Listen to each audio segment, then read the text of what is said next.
Ladies and gentlemen, the Assistant Secretary of State for Western Hemisphere Affairs of the United States of America, Mr. Arturo Valenzuela.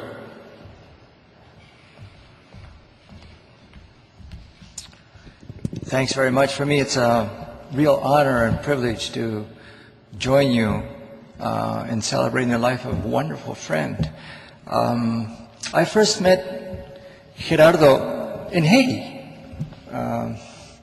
But let me just tell you, the day of the earthquake, I was in Santiago, Chile, and at a reception at the embassy. And State Department operations called, and I had to be pulled away, and I went to the back of the residence, and I took this call, hearing this terrible news of the earthquake in Haiti. My first thought, of course, then was, I've got to call Gerardo, you know, and I was looking for his number on my cell phone, and I walked out of the back of the residence, and I ran into Juan Gabriel Valdez. And Juan Gabriel was just coming into the reception, and as you know, many of you know, Juan Gabriel Valdez was the United Nations Special Representative to Haiti, and I walked up to Juan Gabriel, and I said, Juan Gabriel, did you hear there was a terrible earthquake in Haiti? And he had not had the news, because this literally happened while we were at this reception. And he grabbed his cell phone and he said, I've got to call Gerardo. And so both of us were actually dialing Gerardo as we walked around this reception, because we knew that the person that needed to inform us about what was happening in Haiti was without a doubt Gerardo. And that reminded me of the first time I saw him in Haiti. In fact, I was the Deputy Assistant Secretary of State at the time. I was in charge of Mexico, but I also did democracy issues for the Bureau of Western Hemisphere Affairs. And I called Ken, and I said, Ken, I'm going to Haiti. Who should I see? I've been close to NDI. And he said, oh, you have to go see Gerardo Lechevallier. And, you know, I had my briefing books. I thought I knew what was going on in Haiti. I had a rather dark view of Haiti from the briefing books and everything. When I arrived in Port-au-Prince, I called Gerardo, and Gerardo said, I want you to come to my house, and I want you to meet all my friends. And I went to his house, and we sat on this wonderful veranda of his house in Pétionville, and he brought all of these people together. I met more people through Gerardo in Haiti than through anybody else.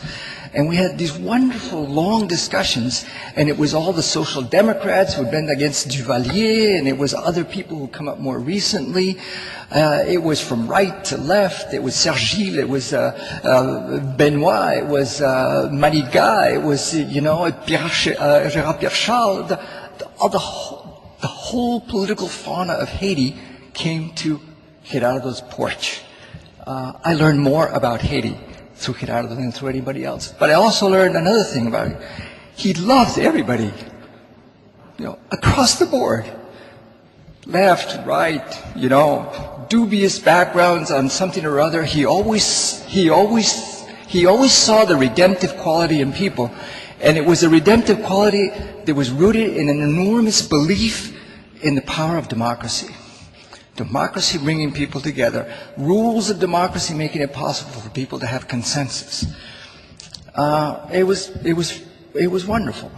And then fast forward, the next time I saw Gerardo was on a trip to Paraguay. I had left the State Department. I was down on an electoral observation mission, and here again, you know, the best part of going to Paraguay was to see Gerardo. And Gerardo had already arranged an asado at Argaña's house. You know, Argaña, this enormous asado. Katie went with me. We had, you wouldn't believe the asados we had at Argaña's place.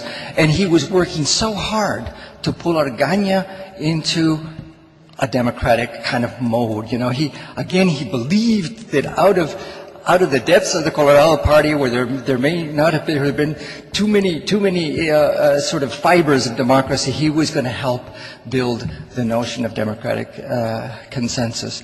What impressed me about that trip was that it was election, as I say, and Gerardo's phone rang all the time, and the people who were calling Gerardo were other ambassadors, the Swedish ambassador, the French ambassador, the Spanish ambassador. Gerardo, what do you know about what's going on? Because Gerardo was the most plugged in of anybody in Asunción, which of course made it difficult for the aid director and also for others.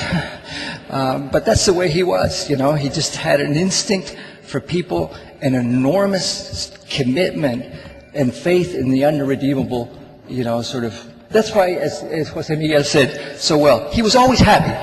He was always happy. And if I might take just a few minutes of your time, because I sat in Montevideo last Monday listening to President Mujica, without his tie, this geezerly old guerrilla leader, you know, being inaugurated in this celebration of democracy in Uruguay.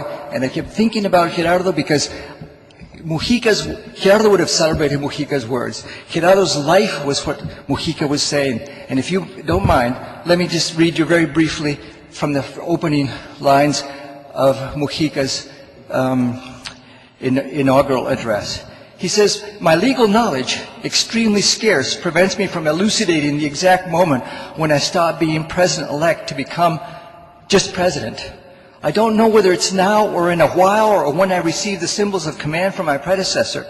For my part, I would like the title elect not to disappear from my life overnight. It has the virtue of reminding me at every moment that I am president only by the will of the voters.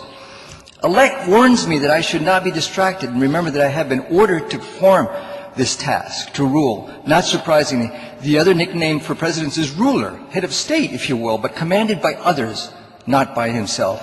With better and more solemn words, this is what the Constitution states. The Constitution is a framework, a guide, a contract, a limit that provides frame for governments. That's its main purpose. But it's also a program that directs us on how to behave in matters that have to do with the essence of social life." How indebted we are to the Constitution, but how naturally we disobey it, he says. "It's worth remembering today, a day in which we take pride in applying the rules with utmost severity and meticulousness. We will make every effort to comply with the constitutional mandates, to comply with all those related to the forms of political organization in the country, and also to comply with the constitutional statements that describe the social ethics in the nation we want to adopt." Today is the day zero for our government. And then he goes on to say later on, you know, I imagine the future political process is a series of meetings to which some of us carry the screws and others carry the nuts, tirelessly attending negotiating tables with the will to reach agreements. The government may have more screws than anybody else, but more screws in the Partido Nacional and more screws in the Partido Colorado, opposition parties, more screws in businessmen and unions. But what is the use to have loose screws if they are unable to find their complementary pieces in society? We will seek dialogue in this way. We believe that the diagnosis of consensus and convergence is more correct than that of conflict, and that only with correct diagnosis we can find the right treatment. And so, you know, he goes on to say, none of this is obtained by screaming. It's enough to look to the countries that are ahead in these areas, and you'll see that most of them have peaceful political life, with little epic, with few heroes, with few villains. Rather, they have politicians who are honest construction craftsmen. We want real changes and progress. In order to achieve that, we're convinced that civilized political coexistence is needed, and we will spare no effort to achieve it. That's a wonderful, eloquent testimony to what Gerardo was all about. He just believed in democracy. He believed in politicians. He believed that they could be brought around, that they could be made into a force for good. His legacy is enormous, and we'll miss him dearly.